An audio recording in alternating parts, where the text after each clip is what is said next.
The things that you have in your heart that you think are impossible are often just milestones waiting to get accomplished if you can push those limits. Everything was impossible until somebody else did it. So you can either hang around people that tell you it can be done, or hang around those that inspire possibilities. Welcome to the Inspiring Possibilities Podcast. Weekly interviews with entrepreneurs, artists, those that inspire possibilities, and I'm your host, Julian Marion.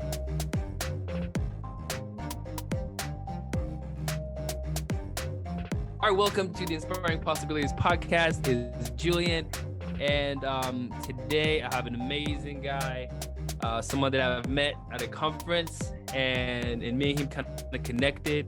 You know, when you can see people that have the same vibration in life as you and the same energy, it's just natural that you find one another. That's just the way life is.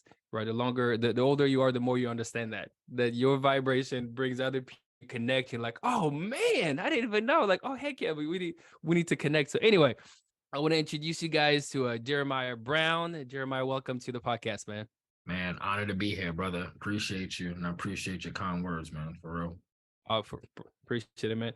So for those that don't know you, right, like you've done so many things, from elite athlete to entrepreneur, speaker, coach, author. Give them a little summary of just like who you are. Man, so where do I start? Jeremiah Brown is a little black boy growing up in an environment where, he watched his mother struggle to pay bills every single day of his life. And he made a decision at the age of 7 years old that he wanted something different. And he believed that the only way he could become that, given his circumstances in his community, that he could only do that by playing a sport. And as naive and as ignorant as that is, that's all he knew, and that's all people saw him as. So he became this elite athlete in the game of football, where he had an opportunity to play Division I football on a scholarship, that leading him to All-American honors and playing in the NFL. Right, his childhood dream, what he believed was going to be the end-all be-all, was going to be his purpose, until he was forced to medically retire due to a concussion. And that left me, lost, depressed, suicidal in many ways, because I didn't feel like I belonged. There was no sense of team anymore. There was no sense of, support and camaraderie. And because that was a huge part of my foundation, as a young man, as a, now young adult in this world, I felt this world would be a better place without me. Let me just put it there.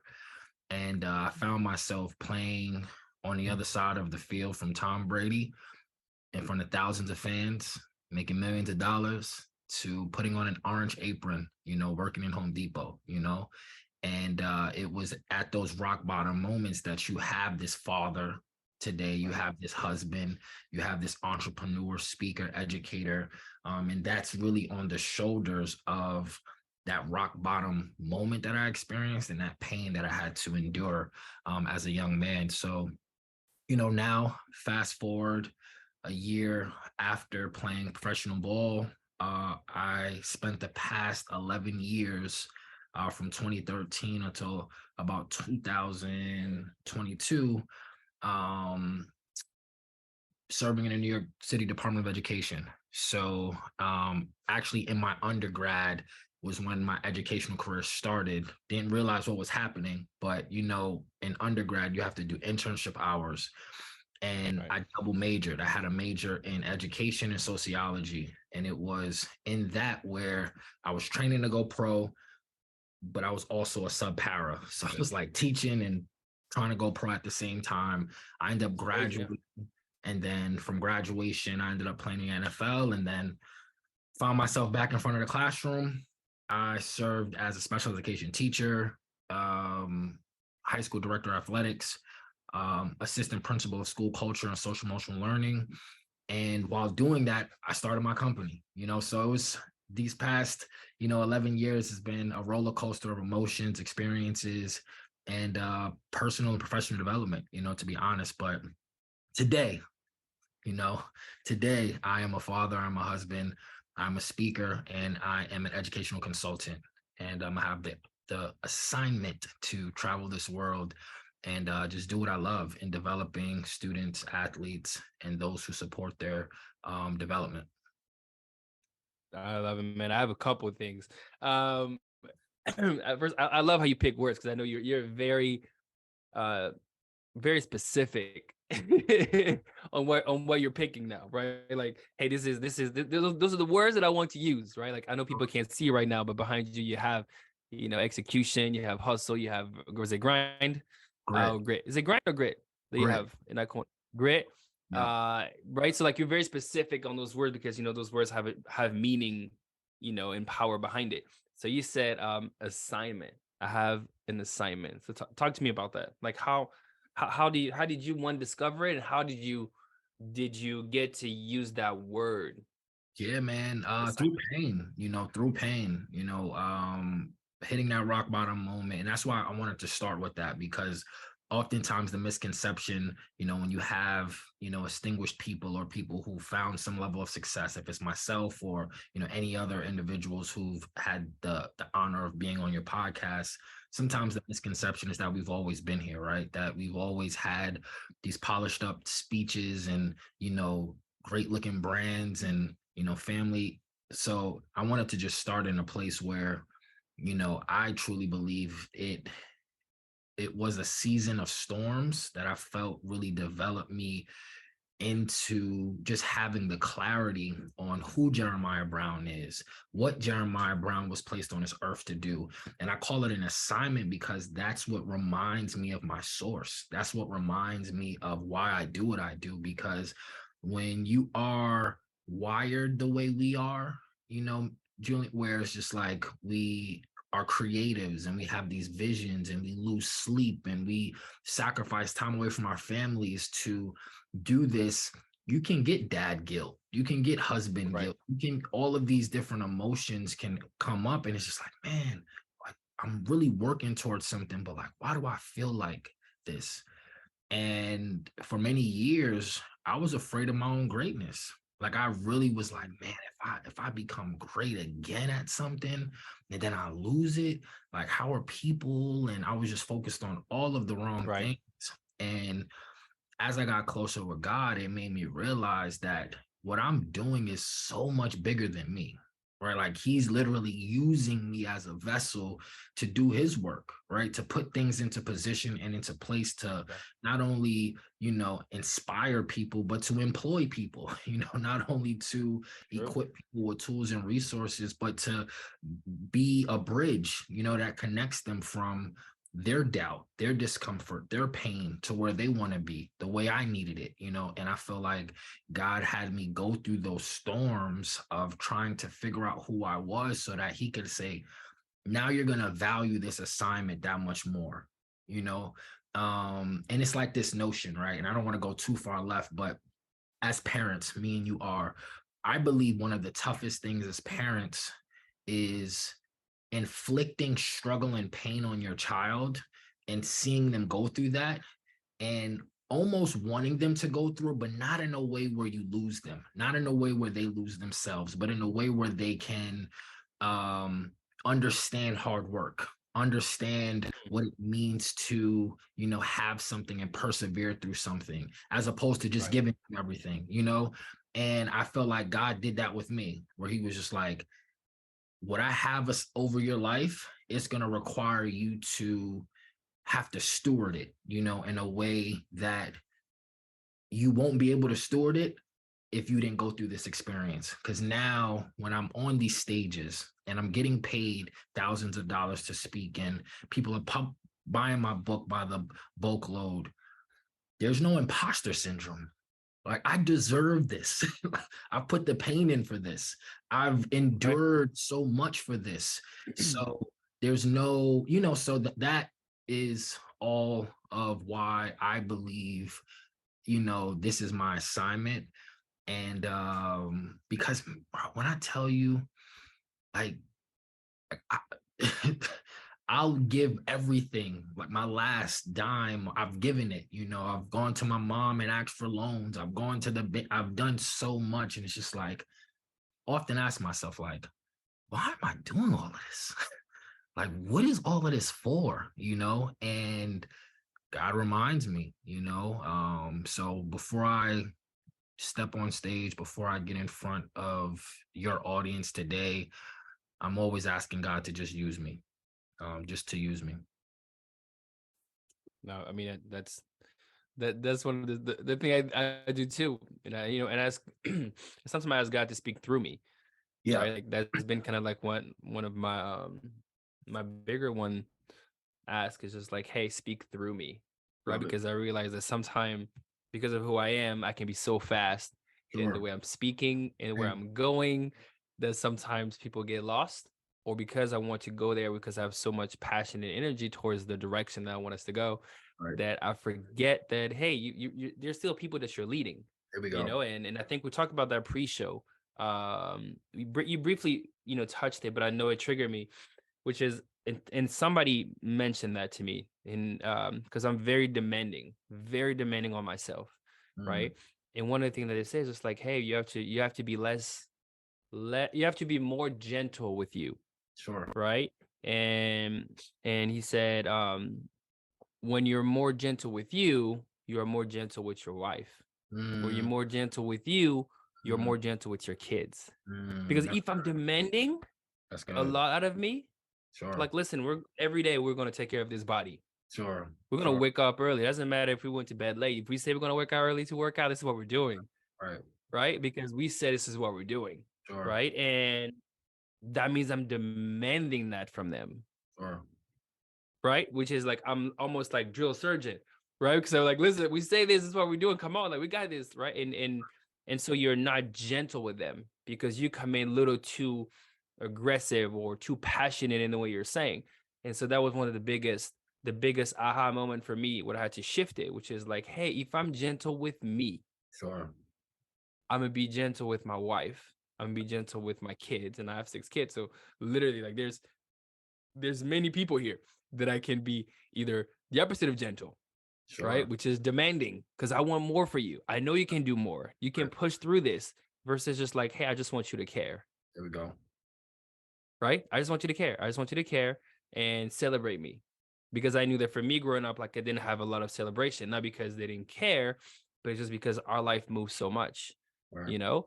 But I realized that because I didn't celebrate everything because I'm an achiever, like you're an achiever, which is this next one, this next one, this next one, this next one, right? And I had to remember, like, dude, you have a business for 10 years. Not many people have that. There we You go. have 6 beautiful, healthy kids. Not a lot of people have that, Right. right? You still have a lot of vibrancy in your body at your age, and a lot of athletes, for you that played professional to where you are now, like you way ahead of like 90% of past athlete. We've seen that athlete that play at a high level and then suddenly like, oh, the demand is no longer there, the expectation of performance no longer there. I'm moving my standard Absolutely. for my body and my energy and all that stuff like down, to the bottom. So that was important. So we kind of talked about that a little bit, right? Which is like I believe that there's things things you don't know, and things you don't know. Sure. There we go. And instead of that pocket of things you don't know, Right. is where there's so many amazing things. So talk to me about that a little bit, because we're kind of getting there when we're talking about this new season of life that you in, right? Like you had a bunch of finished your book, Mhm. so many people, grabbing that book, and now there's this new thing that you also want to create, Yeah, man. but there's this world Absolutely. that you're like, I don't even know what I don't know. So how do you navigate this? I don't know what I don't even know. There's some things I don't even know I don't know. Yeah, man. So I link it back to, playing sports, and wanting to be an elite football player, and just that competitive dog in me. The toughest transition was everyone told me that playing sports gives you the advantage in the real world, right? The Mm, transferable skills you get, all of those things. But what no one ever did was no one ever showed me how to use the transferable skills in a completely different arena. I knew how to be a competitor. I knew how to evaluate myself. I knew how to, seek feedback. I knew how to do all of these things. And to a degree, those tools are in me, but I didn't know how to use them in an environment that didn't require me to take someone's head off, right, on the football field. So for me, I connect that I connect the notion of you don't know what you don't know to me realizing I needed a coach as an entrepreneur. I needed a coach as a speaker. I needed a coach, so now for me, even when writing the book, I started writing this book in 2015. And it was because people would oftentimes ask me to speak, and I would speak, and I didn't know there was a business behind it. And I was just speaking, and I would say, you know what? I feel like people get paid to do this, but I wasn't sure. So I said, you know what? I need to find a coach, someone who can, and all of these things are happening at the same time. And then I said, you know what? I want to start this business. And so I'm speaking, I start this business, I'm doing these things for many years. I start writing my book, and all three of these things weren't really going anywhere. And they weren't going anywhere because I didn't have the acumen as an entrepreneur. No one in my family is an entrepreneur. No one I was in close proximity was an entrepreneur. So I didn't have the information. As a speaker, I didn't know any professional speakers. I didn't know anyone who actually had business structure, business acumen, contracts, all of those things. And then so it was just with the book, I was just writing. Someone said, if you want to write a book, just write. So I'm writing and writing, just writing hundreds of pages. None of it makes any sense. So it wasn't until I want to say 2019, I was on year 7 or year 7, I believe. And I was ready to leave. I was out working out of school, and it was an extremely humbling experience racism, you name it. And I was like, I'm done. God was like, no, you're not done yet. Because for what I have called over you, there are still a ton of gaps, and the gaps are too far for you to be able to manage this. And my biggest gap was leadership, right? Granted, the name of my company is called Lead, right? Leaders Embracing All Dreams. We develop leaders. And my biggest deficiency as a leader was leadership of my team, you name it. So I say all of that to say, man, it wasn't until about 2019, on the cusp of 2020, that I made the decision to hire a coach for my book, hire a coach for my speaking, and hire a coach for my business. And in 2019, I won a $30,000 grant with the New York Knicks and Squarespace small business. My company, we had won the pitch competition.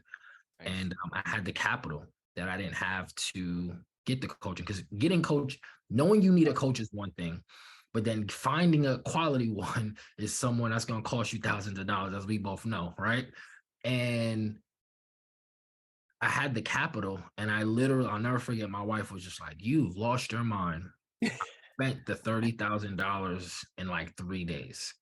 I spent, 10,000, roughly around 10,000 on joining. This was when Jeremy's Speakers Academy had just started. This is like 2019, 2020.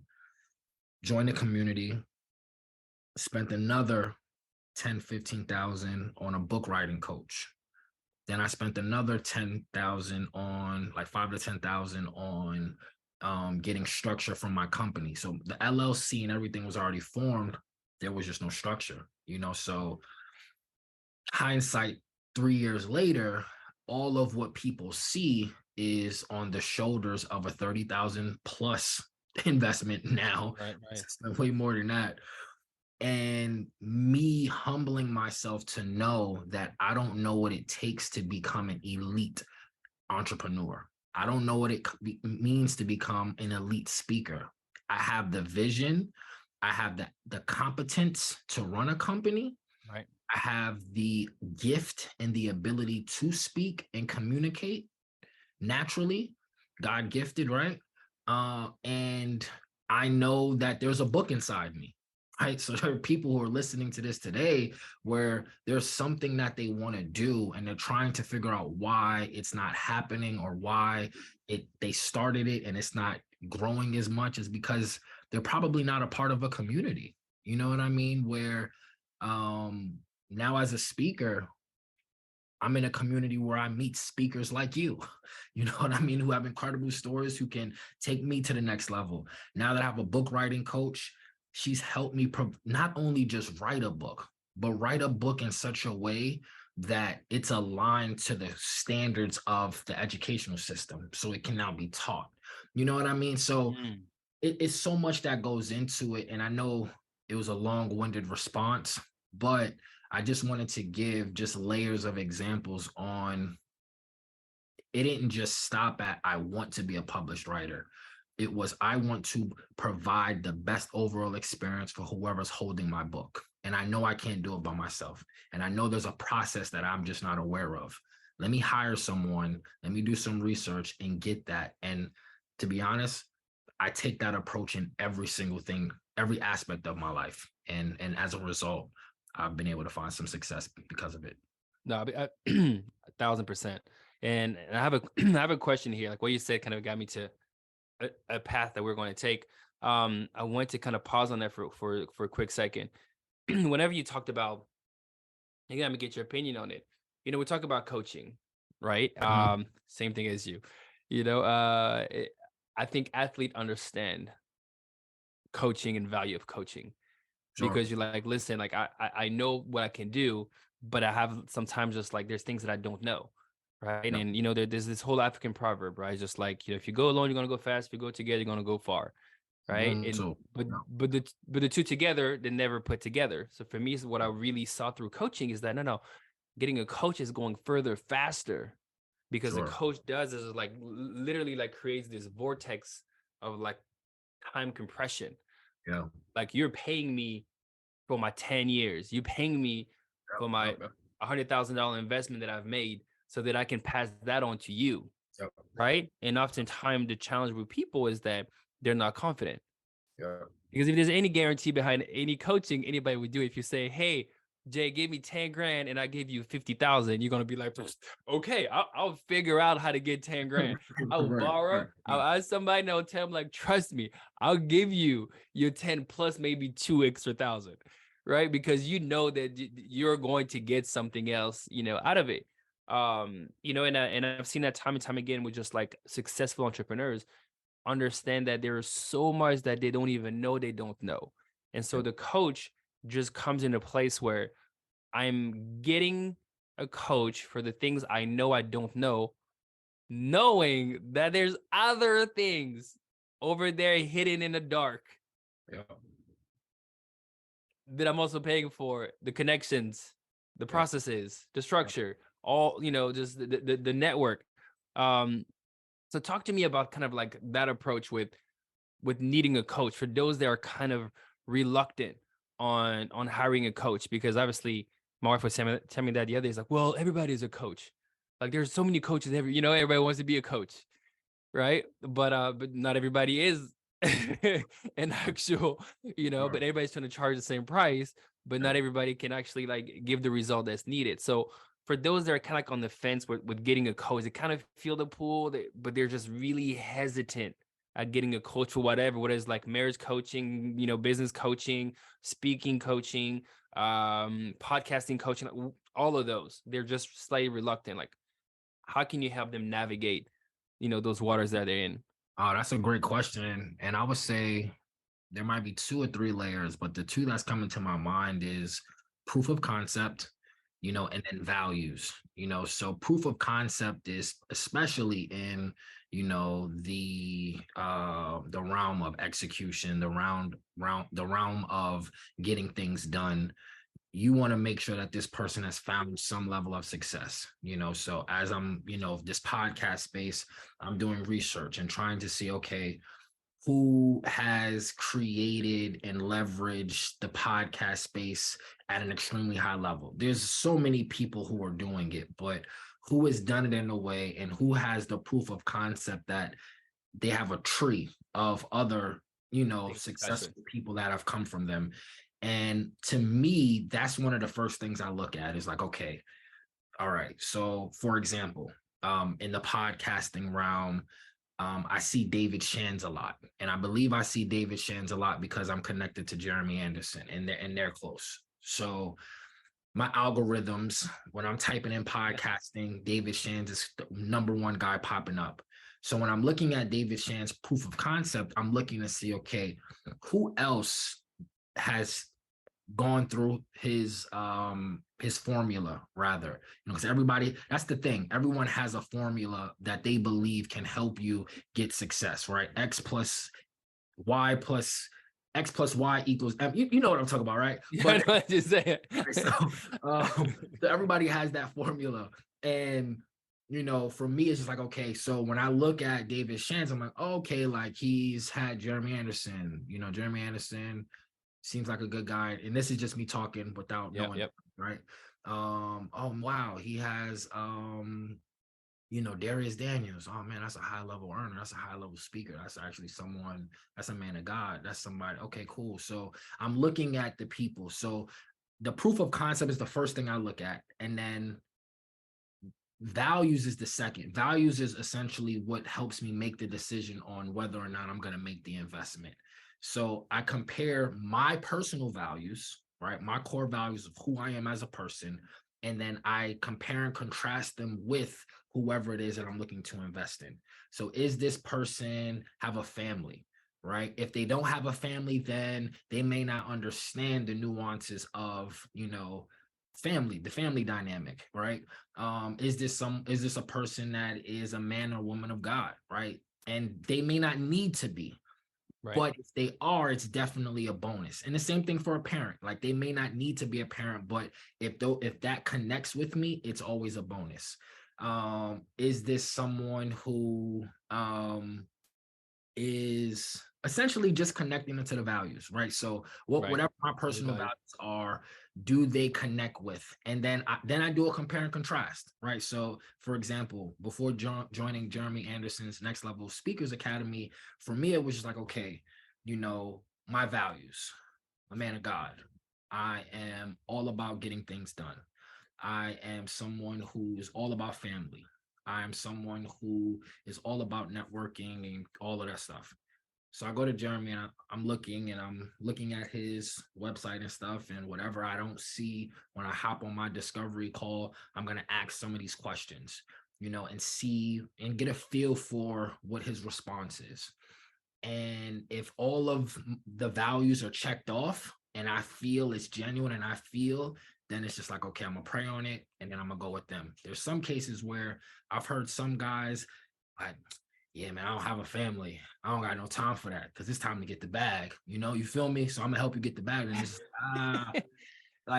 their intentions are right? They want to help you get the bag or get money, but the route in which they're willing to do it can oftentimes change who you are if you're not careful. So I tell people, I'll tell the listeners today, is if you're looking to find a mentor or a coach, someone to help you, expedite that process for you, save some time and money, I would first look in the mirror and say, do I know who the person looking back at me is?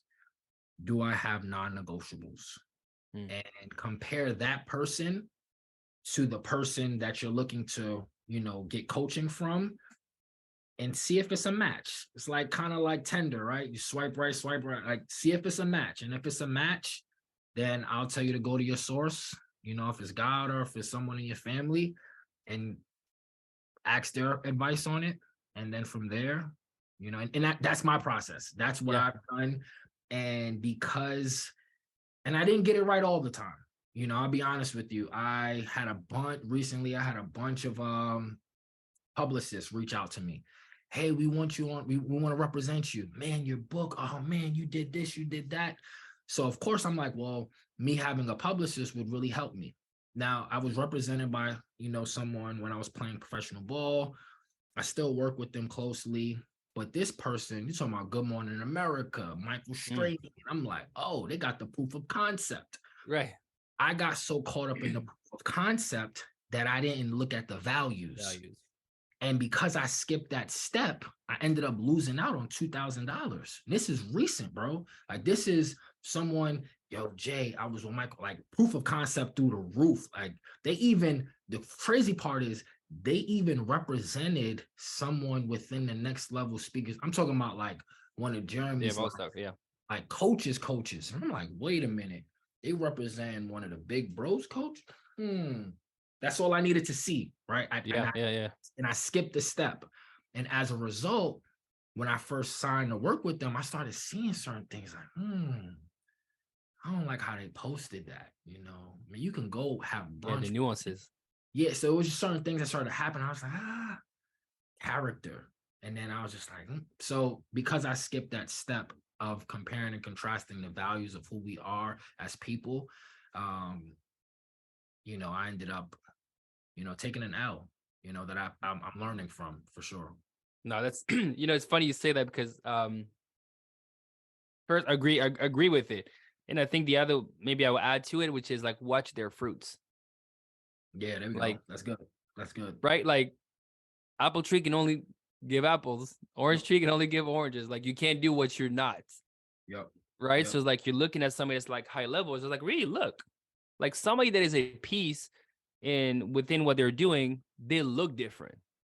Right. There's a book by this is an entrepreneur, Mike Michalowicz. The book is called Different. And inside that book, he said, listen to this, everything that is great is different, but everything that is different is not great. Everything that is great is different, but everything that is different is not great. Right. And so it's kind of that place. It's like, listen, like you can see it and you can feel it, like the vibrancy, the way somebody looks, their energy, the way they speak, and whenever you live truly just authentically you, right? Meaning like, I said like everybody wants to be a king, but not every king is a free man. Right. Right. Because like you want to be a king, I have all this thing, I have this book, I have this money, I have the but you're still lying. You're still lying about so many things. And if you're somebody that can be here like authentically you, like, listen, I have nothing to hide. Like, my story. I've done this, I've done this, I've done those bad moves. Like, yeah, I got nothing to hide. Now I can see who is lying. Right. Now I can see who's I don't align to. Because oftentimes people that are super high in terms of coaches are so good with words, right? Because you're really good at selling. And therefore, like, I know your motivation and therefore I can go there, right? When I used to work in higher ed, I was assistant director of admissions. So that means like I had a lot of students coming in, and people open their heart, about all that stuff and what they want to go back to school. It's like adults going back to school to get a 4-year degree or 2-year graduate degree. And so that you have the power to be able to influence a decision. Right. And this is a long-term decision. We talk about like, loan, a lot of money. But you also understand just like how you can guide somebody, and so you can kind of like dictate there. But one thing that I learned from me is that you can never, ever lose money when you invest in you. Yeah. Because of human life value, your human life value. I'm not investing in a car. I'm not investing in a Mac. I'm not investing in a mic. I'm investing in me. And therefore, even if I take 3, 4, 5 steps, that it's not fully all the way to the step number 10 to get me to, something, I'm growing because I'm developing. Absolutely. Right. So like your human life value keeps on moving up, moving up. So even this thing with this publicist, although maybe like this stuff that it didn't work out, you knew that you gained that piece of like, next time I'm just keep like decision making process. I literally have this piece of paper and I'm like, okay, we're having a decision. Right. Because if you're an achiever, sometimes you can be highly excitable. Like I get excited very fast with something new and like, oh yeah, oh let's go. I'm excited. Right. And sometimes that can fool you because you're just excited about the next step, about moving fast, about instead of going to all the fact check. So you still grew, you still grew there. That's good. So I want to kind of go quickly. I want to take a couple of steps back real quick to kind of like the season of storm, right? Because I know like right now when quarter number 2, and for most people, Q2 is usually the time where like most of your decision that you made in Q4, aka Christmas, Thanksgiving, this is when they start to hit you. Any investment that you made, any credit card that you hit, any loan that you borrow, like all that kind of stuff. Usually Q2, Q1 is still the high of the holidays and all that kind of stuff. But Q2, when things slow down a little bit and you start to look back at your finance and you're like, oh my gosh, I need, right? So a lot of people right now, those moments where they're like, they're anxious, they're afraid, they're nervous, there can be considered the season of storm for them, right? You've been in like numerous season of storm, from being like, TV, the lights, the money, the cars, the status to super low to like people don't even know who I am here. Like they don't care. They just see somebody who's like really big working here, you know? And so how can you first of all, what did you do to get out of that season of storm? And how can you coach somebody to get out of that season of storm? And so I'll say this to start, man. That's a great question. And the storms never stop coming. Mm, It's really seasonal. It's when you think about just geography and just how the world, and that might not have been the right term, but you kind of get where I'm going with it. It's one of those things where in the winter there's an expectation of snow. In the summer there's an expectation of high heat. So for me, I've had to just for many years I tried to like, okay, I know in the winter it's gonna be tough. I know in the so and because of sports, you have an off season, you have an in season, you have a preseason, all of those things. And for many years, I was trying to like compartmentalize my storms. And I've mm, realized that they're going to come when you don't want them to come. So there are going to be some winters where you experience a storm. There's going to be some summers where you experience a storm. And you just have to be ready to respond to them, and what helps you is coaching, what helps you is therapy. So for me, man, I'm currently in a storm, and the storm that I'm in is a storm of I'm super anxious. And the reason why I'm super anxious is because for the first time in my life, I am not in control. No, for the first time in my life, I'm in control of my day. So before, when I was leading a school as a school administrator, I had to wake up at 4 o'clock, 5 o'clock in the morning to be at school, run a school all day. So on those pockets of either early morning or evening was when I had to focus on my business. So I had to wake up at 3, 4 o'clock in the morning so I could have that alone time with God, have that alone time to get things done. And then also in the evening. Now, all 24 hours, I'm in control of. And it's good because I have the flexibility and capacity to stop things when I want to, be present with the family, but, you know, I've had $50,000 months.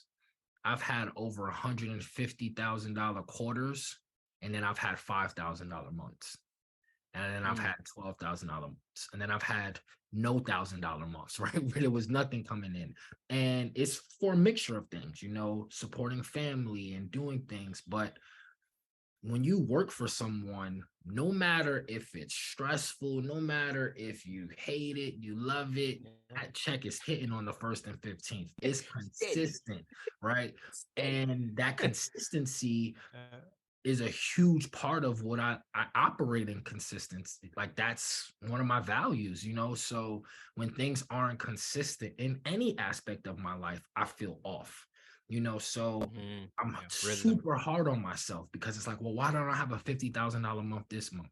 Why don't I have $100 and something dollar quarter this month? Like, why aren't these things consistent? Why aren't these things? So I'm consistently super, super hard on myself. And the storm that I'm going through is a storm of transition. I haven't even made a full year yet of being a full-time entrepreneur, and one of my mentors had to tell me, he said, Jay, like, dude, like just stop really quick and just ask yourself, is your company in the same place it was this time last year? I said, absolutely not. And he says, really quick, how much has it grown? Can you count on one hand? And I was like, he's like, are you still on the same hand? I said, no, I'm on the second hand. He's like, bro, so like, what do you? And he was just like, this storm that you're going through, that you're feeling, is a storm that is sent to develop you.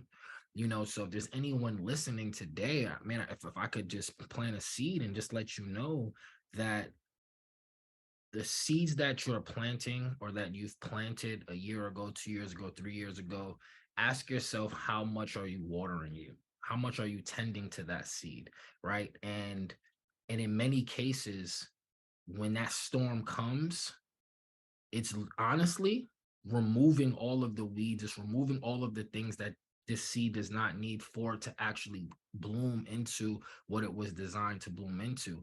And I've realized for myself that that is what the process is, so Mm. even though I'm in a storm and it's super uncomfortable, and some days I'm praying longer than I normally do. And some days I'm on the verge of crying and having a breakdown mentally. I'm grateful for it because I know that I'm evolving into whoever I need to be in order to sustain what God has assigned over my life.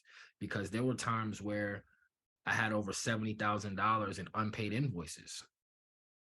Oh, Mm. the money's coming. We just didn't have the systems and infrastructure to receive it. Yeah. So we had to go through a financial storm of, like, you're not stewarding each you're just going. And that's what I was doing. I got caught up in, because you know what it's like being a part of a community. Sometimes it could, seeing other people win, it could be it could have a positive impact on you. And then sometimes you try to become what you see. So it's just like, oh, I gotta get these gigs, I gotta get my gigs up, and I gotta boom, boom, boom, boom. And it's just like, no, I don't. And I had to really go through a storm to realize that, where my accountant was like, based on your numbers, if you were in 10 schools and they're maxed out on their budget of 50,000, in New York City, it's a little bit different, right? If they're maxed out on Yeah. their budget, 10 schools, 50,000, you do the math on that. That's just 10 schools. You don't need to be in 100 schools across the nation, right? To hit the numbers that you want, to live the life that you want to live. So stop letting other things, you know, and Yeah. I bring that up because in the storm, when you're stripped down and you're going through that fast of struggling and figuring things out, the easiest thing to do nowadays is to go on social media and see Yeah. So, someone else winning, and then you start to question, well, why them and not me?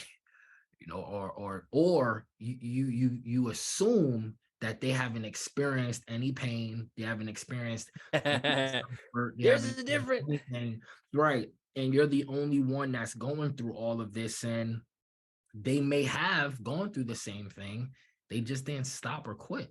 And for me, it's just knowing that this storm that I'm currently in, of be feeling anxious, and you know when is this coming in versus when that is coming in, how much am I going to make this month versus this week. It's really, really teaching me how to steward every opportunity, That's and awesome, man. quality of engagements in terms of like speaking rather than quantity, and I ultimately, bro, I just want to be with my family. I want to be in a man cave. I want, so like those are things that I yearn for, and that's it, and yeah, bro. So I could keep going around with it, but the storms, man, No, there's I mean, I think yeah, there's quite a few things you said inside of it that really, I think because I know for me it did hit me. So I know there's a lot of people that listening. There's portion of it is just like really hit you yeah, because you are at that place. So it's like that consistent month, right? I'm talking about people on commission, like salespeople, hmm right? hmm Um, those people, and there's quite a few of them. There's a lot of people moving lately because like right, you work remote, meaning you have to travel to go and sell, and then to get paid, and then yep, things are moving up in yep. pricing. So 100%, and I think people relate to that. I know we're getting towards the end of our time together now, so I want to kind of give you a chance to for people to connect with you. And if you have anything happening right now that you want to send people to, so anything you have happening right now you want to send people to, and how can they connect with you? Man, I appreciate that, man. So on Instagram, you can follow me for more inspiration. If you've heard anything today that you're like, man, I really enjoyed that, and I love how this brother minds work. At the number one, Jeremiah Brown. That is at the number 1, Jeremiah Brown. You can find me on Instagram, Twitter, YouTube, and you can type in Amazon search bar, Lead Like a Champion. Lead Like a Champion. That is a social emotional leadership playbook for student and athlete success. So if you are in close proximity of any student and or athlete, if it's your son, if it's your daughter, if it's your niece, your nephew, your brother, or your sister, this book was crafted for you to use as a tool to better connect with them, but more importantly, a tool for them to better connect with themselves so that they could be the leaders that they were destined to become. So it was a true honor to be on this podcast today, Jay. I appreciate you for, just allowing me to share my story. And I pray that, God used us both. He spoke through us both today. And I believe he did that. So thank you, brother. For sure, man. I appreciate you. And then I'm sure we'll have you back whenever the book, a couple months when the book is out a little bit more, we get you back to talk solely about the book. Because I know you have other stuff planned inside of the book, and and a little mouse told me that you're working on a podcast. So we'll connect those whenever it comes out. Absolutely, 100%. Absolutely. All right, Jay. We'll talk to you soon, man. Appreciate you, brother. Have a good one, bro. You too. Hey, I hope you have enjoyed this episode. If this is your first time listening to the podcast, make sure to drop a review. Let us know how you liked it, and what did you like about the episode that you listened to. Also, if this is your first time, make sure to subscribe so you can be notified as soon as we drop a new episode. And remember, accept compliments from everyone, limitations from no one. Talk to you soon. Bye.